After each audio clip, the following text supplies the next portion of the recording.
చివరి ఆదివారం ఒక అరుదైనటువంటి సంఘటన యావత్ భారతదేశం కూడా దాన్ని చూసేటువంటి అవకాశం ఉంటుంది. ఇది ప్రధాని నరేంద్ర మోడీ గారు భారతీయులందరితో కూడా వారు సంవాదించేటువంటి కార్యక్రమం మన్ కీ బాత్ మనసులోని మాట అని చెప్పి దీనికి నామకరణం చేయడం జరిగింది. వారు ప్రధాని అయిన దగ్గర నుండి నేటి వరకు కూడా ప్రతి నెల చివరి ఆదివారం తప్పకుండా దేశవాసులతోటి వారు తన మనసులో ఉన్నటువంటి ఆలోచనలు ఏవైతే ఉంటాయో అదేవిధంగా సమాజానికి దేశానికి ఉపయోగపడేటువంటి అనేక విషయాలు వారు భారతీయులతో పంచుకోవటం మాత్రమే కాకుండా భారతీయులకు కూడా ఒక స్ఫూర్తినిస్తారు, మీరు ఏ విధంగా ముందుకు వెళ్ళొచ్చు అని.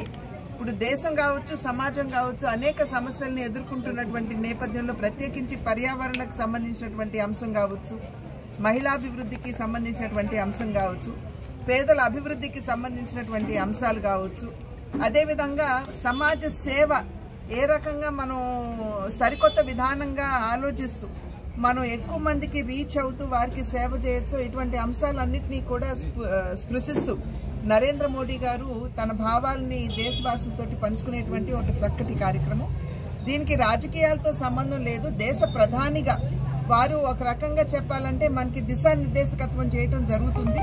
ఎందుకంటే ఇటువంటి సమస్యలు కనుక మనం ఎదుర్కొన్నట్లయితే అప్పటికే వాటిని పరిష్కరించినటువంటి గొప్ప ఆలోచనలు ఉన్నటువంటి వ్యక్తులు ఎవరైతే ఉంటారో వారు చూపినటువంటి మార్గాన్ని అనుసరిస్తూ మన వంతు కృషిగా మనం ఏ విధంగా సమాజ సేవ చేయొచ్చు, అవసరంలో ఉన్నటువంటి వారిని ఏ విధంగా ఆదుకోవచ్చు అనేటువంటి అంశాల మీద వారు మనకి దిశానిర్దేశం చేస్తారు. కాబట్టి భారతీయులందరూ కూడా దీన్ని ఖచ్చితంగా చూడవలసినటువంటి ఒక కార్యక్రమంగా నేను భావిస్తాను. ఇవాళ చూసినట్లయితే నేను ఇవాళ పూర్ణానంద పేటలో ఇవాళ నేను ఇక్కడ ఉన్నటువంటి మైనారిటీ సోదర సోదరిమణులందరితో కూడా ఈ యొక్క కార్యక్రమాన్ని వీక్షించడానికి ఇక్కడ రావడం జరిగింది.